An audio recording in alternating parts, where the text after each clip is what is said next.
स्वागत है साथियों आप सब लोगों का मेरे YouTube चैनल प्रोफेसर की क्लास में।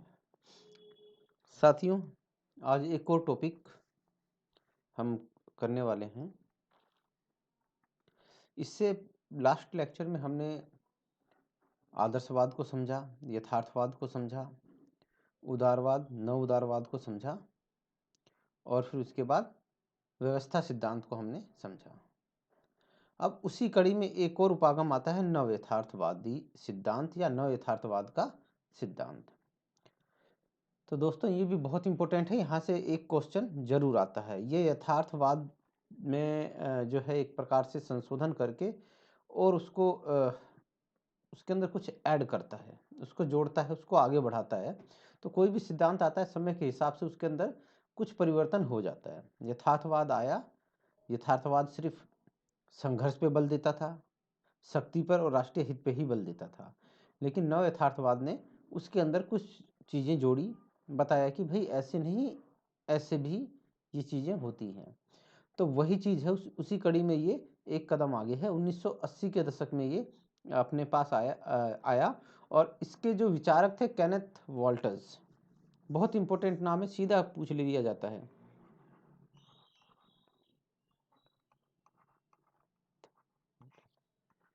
वॉल्टर्स, ये नाम बहुत इंपॉर्टेंट है, ठीक है ना। यह इससे है, इंटरनेशनल पॉलिटिक्स इनकी पुस्तक का नाम है। तो आज हम इसको करेंगे, नव यथार्थवाद के सिद्धांत को करेंगे और इसकी एक दो ब्रांचेस हैं, उसके बारे में हम समझेंगे कि भाई वो क्या है। उससे पहले दोस्तों आप सब लोगों में से जो भी लोग मेरा वीडियो देख रहे हैं वो लाइक करना, शेयर करना और सब्सक्राइब करना ना भूलें। हम इस अपने चैनल पे नेट, जेआरएफ, पीजीटी, सेट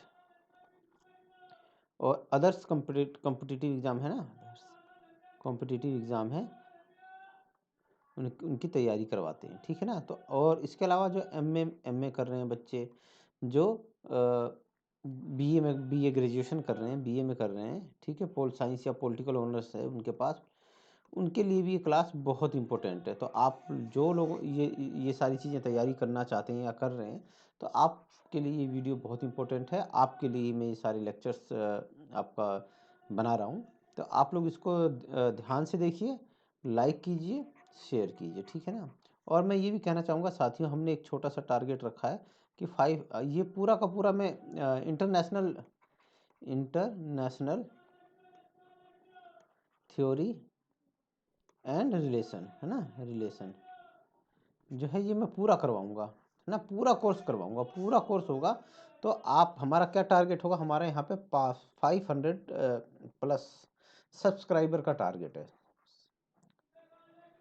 अब दोस्तों इसलिए, क्योंकि दोस्तों अभी मैं लाइव वीडियो नहीं ले सकता, लाइव क्या होता है, क्लास नहीं ले सकता, लाइव क्लास नहीं ले सकता, लाइव सेशन नहीं हो सकता है। लाइव सेशन तभी होगा जब हमारे पास 1000 सब्सक्राइबर होंगे, ठीक है ना। 1000 सब्सक्राइब होते ही यूट्यूब मेरे को लाइव वाला ऑप्शन दे देगा कि मैं लाइव क्लास ले सकता हूँ। तो लाइव वीडियो के लिए भी तो ज़रूरी है ना कि साथियों कि हम लोग वहाँ तक पहुँचना है, ठीक है ना। अभी मेरे पास उतने सब्सक्राइबर नहीं है, लेकिन ये कोई बहुत बड़ी चीज़ नहीं है, कुछ भी नहीं है। बस आपको क्या करना है, शेयर करना है, शेयर करना है, अपने साथियों को बताना है। और वैसे भी मैं यहाँ पे फ्री ऑफ कॉस्ट करवाता हूँ, कोई चार्जेस नहीं लेता हूँ। तो हर कोई वो नहीं है, ठीक है ना। मैं यहाँ पे आपको MCQ, PYQ ये भी करवाऊँगा, जैसे ये क्लास ख़त्म हो जाएगी। एक थ्योरी के बाद होगा और दूसरा इंस्टीट्यूशनल वाला जो पार्ट आएगा उसमें करेंगे, ठीक है। तो 2 MCQ PYQ होंगे और नोट्स मैं आपको दे ही रहा हूँ, ठीक है ना। आप में से जो भी लोग मेरे टेलीग्राम चैनल से जुड़े हुए हैं वहाँ पे नोट्स आपको मिल जाएंगे, ठीक है ना। और टेलीग्राम का लिंक है जो डिस्क्रिप्शन बॉक्स में आपको मिल जाएगा साथियों। चलो दोस्तों क्लास चालू करते हैं। नव यथार्थवाद, यथार्थवाद अंतरराष्ट्रीय राजनीति में सिर्फ संघर्ष को महत्वपूर्ण देता है। क्या कहता है यथार्थवाद क्या कहता है कि अंतरराष्ट्रीय राजनीति में कुछ नहीं, सिर्फ संघर्ष पाया जाता है। लोग शक्ति के लिए संघर्ष करते हैं, अपनी राष्ट्रीय हितों की पूर्ति के लिए संघर्ष करते हैं, ठीक है ना। नव यथार्थवाद उपागम का जन्म यथार्थवाद की इसी कमी को दूर करने के लिए कि भाई नहीं, ये क्या कहता है, संघर्ष नहीं पाया जाता, सहयोग भी पाया जाता है, नव यथार्थवाद कहता है, ठीक है ना। और कब हुआ था इसका, 1980 के दशक में। तो ये पीजीटी लेवल में इस तरह का क्वेश्चन आया हुआ है कि नव यथार्थवाद का जन्म कब हुआ था, ठीक है ना। नव यथार्थवाद का जन्म कब हुआ, तो आप कह सकते हैं 1980 के दशक से नव यथार्थवाद का जन्म माना जा सकता है। और नव यथार्थवाद की क्या मान्यता है कि अंतर्राष्ट्रीय राजनीति में संघर्ष और सहयोग दोनों पाया जाता है। नव यथार्थवाद की केंद्रीय समस्या है कि अंतर्राष्ट्रीय राजनीति में संघर्ष के साथ साथ सहयोग भी पाया जाता है। ये क्या कहते हैं, इनकी मान्यता है, ये समस्या नहीं होनी चाहिए, ये समस्या, हाँ सॉरी, मान्यता है, ठीक है। अंतर्राष्ट्रीय राजनीति की क्या केंद्रीय मान्यता है कि अंतर्राष्ट्रीय राजनीति में संघर्ष के साथ साथ सहयोग भी, मतलब कहीं पे झगड़े भी हैं, खींचातानी भी है, तो कहीं पे क्या है, मेल मिलाप, मेल जोल, भाईचारा है, मिलजुल कर आगे बढ़ने का भी कॉन्सेप्ट नव यथार्थवाद में है। अर्थात यह सिद्धांत अंतर्राष्ट्रीय राजनीति में संघर्ष के साथ साथ सहयोग पे भी बल देता है, ठीक है ना। क्या है ये, सहयोग के साथ साथ संघर्ष पर भी बल देता है, ठीक है ना। नव यथार्थवादी उपागम के समर्थक है केनेथ वोल्टेज, बहुत इंपॉर्टेंट नाम है ये आप याद रखिएगा, केनेथ वोल्टेज, मीरे शियरे, जॉन हर्च, इकाई बर्ड और जोसेफ ग्रिचो। तो कौन कौन से नाम है दोस्तों, केनेथ वोल्टेज, मीरे शियरे, जॉन हर्च, इकाई बर्ड और जोसेफ ग्रिचो। केनेथ वोल्टेज नव यथार्थवादी उपागम के प्रबल समर्थक हैं। तो आपसे सीधे क्वेश्चन पूछेगा, कई बार आता है ना, मिलान करने में आ जाता है, तो एक तरफ केनेथ वोल्टेज लिखा होगा, दूसरी तरफ नव यथार्थवादी होगा, तो आपको केनेथ वोल्टेज को नव यथार्थवादी के साथ ही मैच करना है। केनेथ वोल्टेज नव यथार्थवाद को संरचनात्मक यथार्थवाद भी कहते हैं, तो आप ये भी इस नाम से कंफ्यूज मत होना, क्योंकि केनेथ वोल्टेज संरचनात्मक यथार्थवाद भी कहते हैं। और इनकी पुस्तक है थ्योरी ऑफ इंटरनेशनल पॉलिटिक्स, ठीक है ना। क्या है, थ्योरी ऑफ इंटरनेशनल पॉलिटिक्स, और ये कब आई थी, 1979 के अंतर्गत आई थी।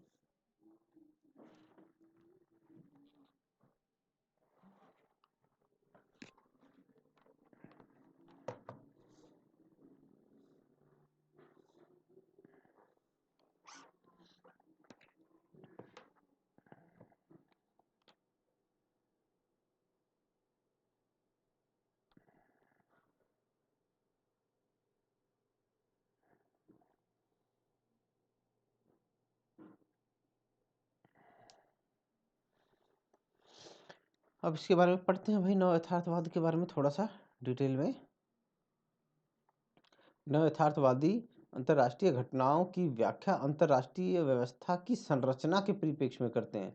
ये क्या कहते हैं कि जो अंतर्राष्ट्रीय घटनाएं होती है ना, उसकी व्याख्या किस में करते हैं, अंतर्राष्ट्रीय व्यवस्था, जो अंतर्राष्ट्रीय सिस्टम बना हुआ है, इंटरनेशनल सिस्टम बना हुआ है, अंतर्राष्ट्रीय व्यवस्था है, उसकी संरचना के परिप्रेक्ष्य में करते हैं, न कि व्यक्तिगत राज्यों के उद्देश्यों के अनुसार। और क्या बोलता है कि जो यथार्थवाद था वो क्या कहता था कि भाई जैसे व्यक्ति होंगे वैसे ही राष्ट्र होगा, और चूंकि व्यक्ति कैसे हैं, लालची हैं, लोभी हैं, स्वार्थी हैं, धूर्त हैं, तो राज्य की भी का भी व्यवहार वैसा ही होगा। लेकिन नव यथार्थवादी क्या कहते हैं, ये क्या कहते हैं कि भाई जो अंतर्राष्ट्रीय व्यवस्था की जो संरचना है ना, उस पर डिपेंड करता है कि कोई राष्ट्र कैसा व्यवहार करेगा, ठीक है। नव यथार्थवादी अंतर्राष्ट्रीय संघर्षों को अंतर्राष्ट्रीय व्यवस्था की अराजकतावादी संरचना का परिणाम मानते हैं। अब ये एक बहुत बड़ी बात कह रहा है, नव यथार्थवाद कह रहा है कि अंतर्राष्ट्रीय राजनीति में जो संघर्ष पाया जाता है ना, वो इसलिए है क्योंकि अंतर्राष्ट्रीय व्यवस्था की जो संरचना है वो कैसी है, अराजकतावादी है। कहने का मतलब ये है कि भाई टॉप लेवल पे कोई ऐसी पावर है नहीं जो इन लोगों को क्या कर सके, नियंत्रित कर सके, ठीक है ना। मतलब अंतरराष्ट्रीय व्यवस्था की जो संरचना है वो कैसी है कि टॉप लेवल पे या सबसे ऊपर कोई ऐसा राष्ट्र या कोई ऐसी पावर नहीं है जो सबको नियंत्रित कर सके या किसी को ये बोल सके कि भाई तुम गलत कर रहे हो, तुम गलत कर रहे हो, तुम गलत कर रहे हो। ऐसी कोई पावर नहीं है, ठीक है ना, रोक लगाने वाला कोई पावर नहीं है। तो क्या है, अराजकतावादी संरचना है, इसी कारण से राष्ट्रों के मध्य संघर्ष होते हैं, ठीक है ना। आपने देखा होगा ना, कई सारी फैमिली ऐसी होती है जिनके अंदर उनके मम्मी या डैडी नहीं होते हैं, तो भाई कुछ कर रहा है, बहन कुछ कर रहा है, ठीक है, छोटा भाई और कुछ कर रहा है, सब आपस में मगन है और उनके बीच में खींचातानी होती है। लेकिन जिस फैमिली के अंदर में पिताजी होते हैं, ठीक है, या दादा होते हैं, तो वहाँ पे कोई खींचातानी या संघर्ष नहीं होता है। क्यों? क्योंकि अगर कोई कोई कुछ गलत करता है तो उसके दादा उसको क्या बोलते हैं, उसको दंडित करते हैं, उसको पनिशमेंट करते हैं, ठीक है ना, उसको पनिश करते हैं कि भाई तुमने ये गलत किया है। ठीक है, चलो आगे बढ़ते हैं।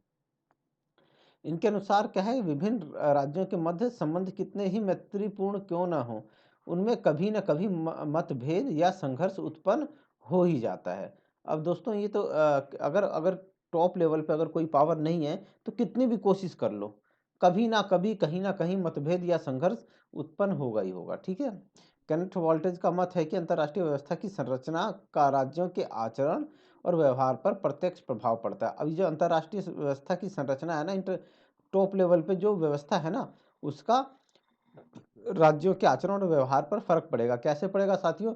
अगर कोई सुप्रीम पावर होगा तो वो राज्यों को गलत करने नहीं देगा, ठीक है ना, तो राज्य कैसा व्यवहार करेंगे? अच्छा व्यवहार करेंगे। लेकिन अगर टॉप लेवल पे कोई पावर नहीं है तो राज्यों का जो जी में आएगा वो वैसा करेंगे, ठीक है ना, क्योंकि उनको कोई रोकने वाला नहीं है, इसीलिए प्रत्यक्ष प्रभाव पड़ता है। उनके अनुसार अराजकता के कारण युद्ध को समाप्त करने के लिए सहयोग पर आधारित समझौते असंभव हो जाते हैं। ठीक है ना, अब अराजकता है तो क्या होगा कि भाई युद्ध को समाप्त करने के लिए जो समझौता या सहयोग चाहिए ना, वो करना मुश्किल हो जाएगा। क्या हो जाएगा? वो करना मुश्किल हो जाएगा, क्योंकि जैसे अगर मान लो कि दो देश हैं, हिंदुस्तान पाकिस्तान में अगर कोई युद्ध हो जाए या युद्ध जैसी स्थिति हो जाए तो कोई सुप्रीम पावर होगा तो वो बैठ के क्या करेगा, इन दोनों का समझौता करवा देगा, सुलह करवा देगा, ठीक है ना। लेकिन अगर कोई अगर ना हो कोई पावर तो फिर क्या होगा, ये दोनों निश्चित रूप से लड़ेंगे, भिड़ जाएंगे, ठीक है ना, कोई रोकने वाला नहीं है, कोई इनको टोकने वाला नहीं है, कोई समझौता करवाने वाला नहीं है। लेकिन अगर समझौता करवाने वाला होगा तो इन दोनों को सामने सामने बिठाया जाएगा और समझौता करवाया जाएगा। ठीक है भैया कि तुम क्या बोलते हैं, तुम यहाँ तक तुम रहो, वहाँ तक ये रहेगा, अब कोई लड़ाई नहीं होगा, कोई झगड़ा नहीं होगा, अगर कोई विवाद होगा तो हम शांतिपूर्वक सुलझा लेंगे। अराजकता से अभिप्राय संप्रभु राज्यों के ऊपर कोई ऐसी शक्ति नहीं है जो उनकी मध्य शांति और व्यवस्था का निर्माण कर सके, ठीक है ना। तो जो अभी मैं आपसे बार बार डिस्कस कर रहा हूँ कि कोई एक सुप्रीम पावर ऐसी होनी चाहिए जो क्या करे कि इन लोगों के झगड़ों पे, इन लोगों के संघर्ष पे विराम लगा सके और इनके बीच में समझौता करवा सके, ठीक है। इस स्थिति को युद्ध की स्थिति का पर्याय मान लिया जाता है। अब ये एक प्रकार से युद्ध की ही स्थिति होती है। नव यथार्थवादियों के अनुसार अंतर्राष्ट्रीय व्यवस्था की संरचना ऐसी है कि इस बात की संभावना बराबर रहती है कि कोई भी राज्य कभी भी युद्ध का सहारा ले सकता है। अब दोस्तों रूस ने यूक्रेन पे हमला कर दिया, ठीक है ना, अगर कोई सुप्रीम पावर होती तो वो रूस को रोकती कि भाई तुम यूक्रेन पे हमला मत करो, हम बैठ के शांति से इसका हल निकाल लेंगे कि भाई यूक्रेन से क्या दिक्कत, क्या समस्या आ रही है। एक मिनट। हेलो। हाँ। हाँ नमस्ते। मैं ऊपर हूँ।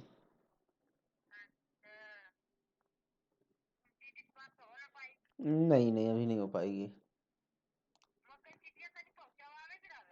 क्या? तो अभी देखता देखता हूँ, अभी मैं क्लास ले रहा हूँ, बाद में फ़ोन करता हूँ।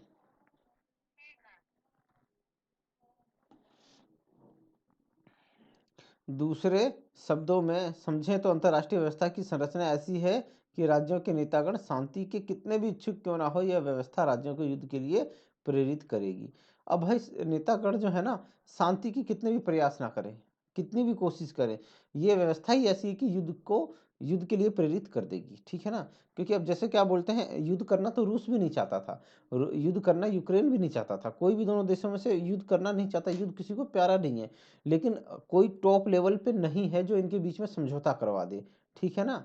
तो क्या कोई ऐसी टॉप पावर नहीं है जो इनके बीच में समझौता करवा दे? तो जब ऐसी सिचुएशन होगी तो अगर आप चाहे कितनी भी शांति के इच्छुक क्यों ना हो, आपको युद्ध करना पड़ेगा, क्योंकि सिचुएशन ही आपको युद्ध के लिए करवा देगी, ठीक है ना। न रूस आना चाहता है समझौते के लिए, आगे नहीं बढ़ना चाहता, क्योंकि जो समझौता करता है उस कहा जाता है कि भाई ये डर रहा है युद्ध से, इसलिए ये समझौता कर रहा है, ठीक है। दूसरे वाला यूक्रेन आता है, समझौता करने के लिए, तो क्या होता है कि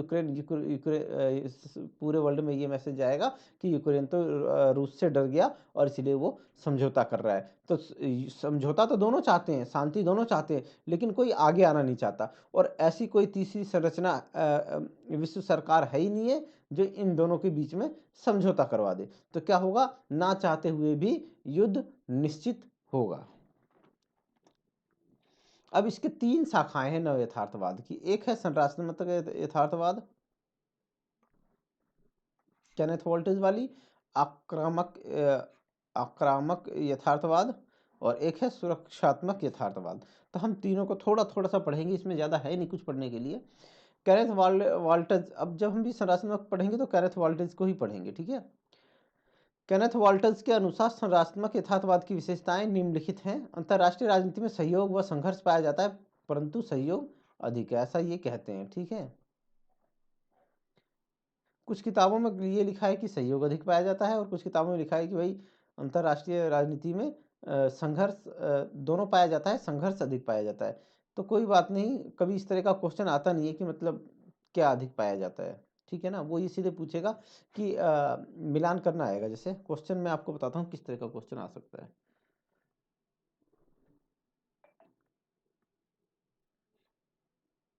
यही स्पेस है नहीं, यहीं पे बना लेते हैं, ठीक है ना।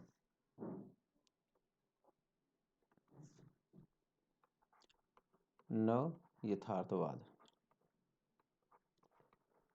क्वेश्चन इस तरह का आएगा, या फिर यहाँ पे होगा एक, फिर दूसरा होगा यथार्थवाद, ठीक है ना। तीसरा होगा आदर्शवाद, ठीक है ना। यहाँ पे ऑप्शन होंगे ग्रीन, विल्सन हो गया। यहाँ पे ए हो गया, ठीक है ना। यहाँ पे बी होगा तुम्हारा केनेथ वोल्टेज,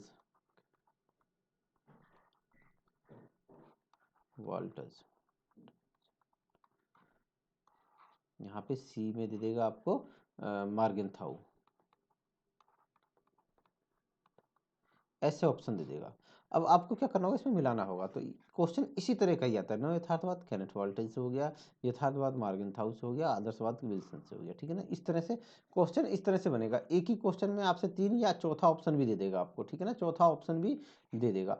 इस तरह से एक ही क्वेश्चन में वो 3 से 4 क्वेश्चन पूछेगा, ठीक है ना। ये आएगा, इस तरह से आता है, वैसे कभी नहीं पूछेगा, ठीक है।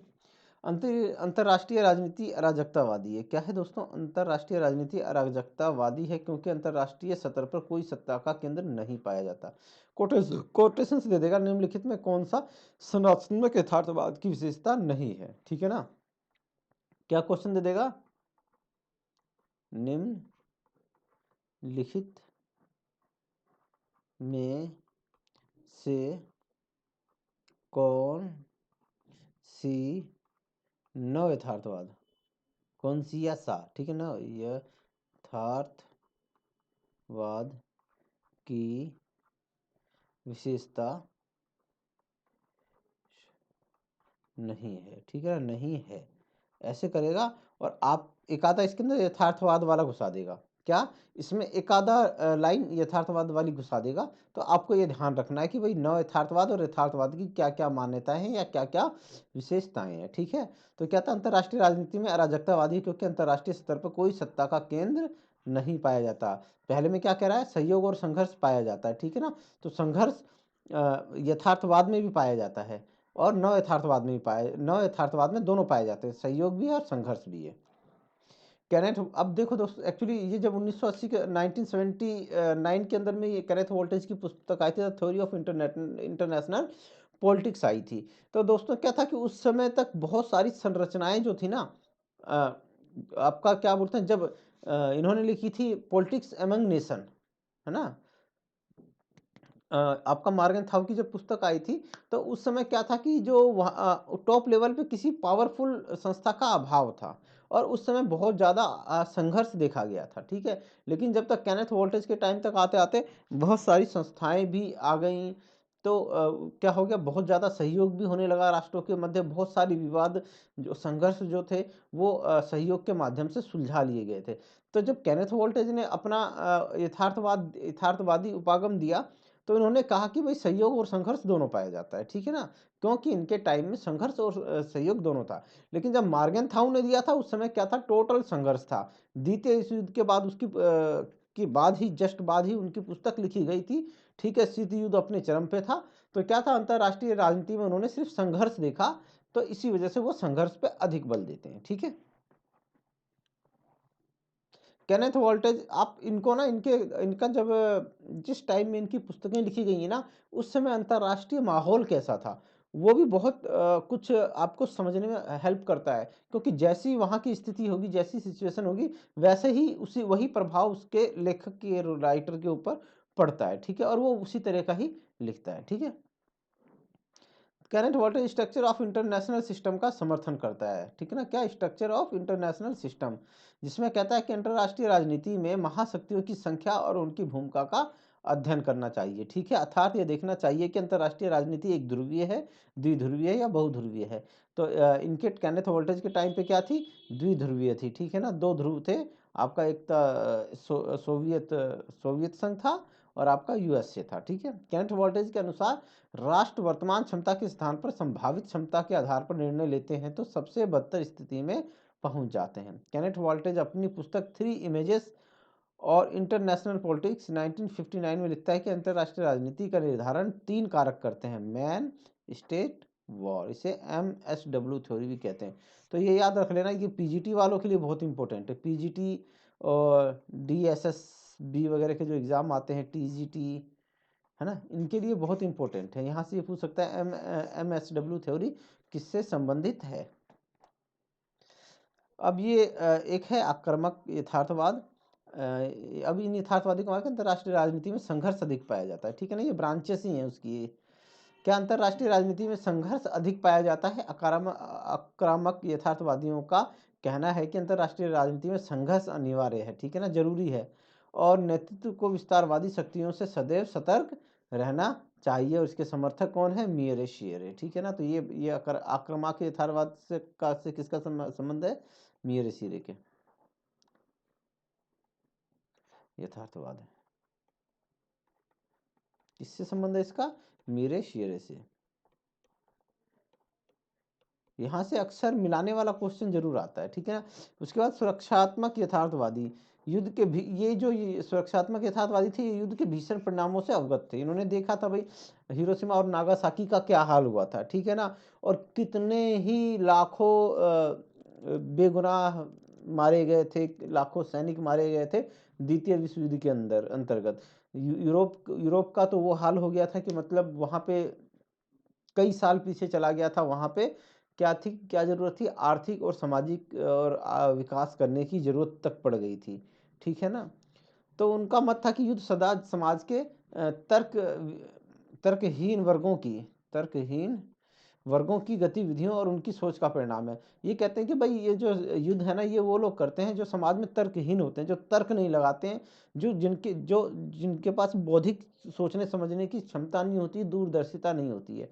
अतः अंतरराष्ट्रीय राजनीति में संघर्षों का बहिष्कार करना चाहिए, मतलब संघर्ष नहीं करने चाहिए, क्योंकि जब भी संघर्ष होगा तो क्या होगा, समाज की हानि होगी, नुकसान होगा, ठीक है? और इसके समर्थक है जोसेफ ग्रीचो, ठीक है ना? तो ये याद रखना, ठीक है? ये दोनों नाम याद रख लेना। ये क्या है? सुरक्षात्मक यथार्थवाद, यथार्थवाद।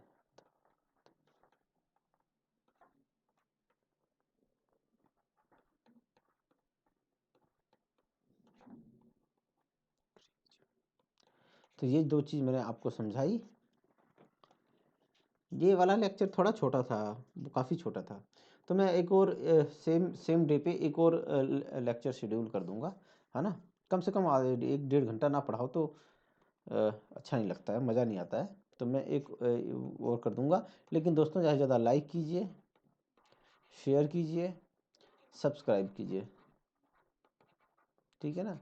मेरे दिमाग में एक है, ये पूरा का पूरा कोर्स करवाना है, इंटरनेशनल थ्योरी एंड रिलेशन, ठीक है ना। ठीक है ना, मेरे दिमाग में ये है, और आपके दिमाग में क्या होना चाहिए कि सर के 500 प्लस सब्सक्राइबर करने हैं, ठीक है ना। इस 30-35 दिनों के अंदर में, 35 से 40 दिनों के अंदर में ये काम हमें करना है, ठीक है। चलिए दोस्तों, अभी के लिए इतना ही, फिर मिलते हैं एक नए वीडियो के साथ।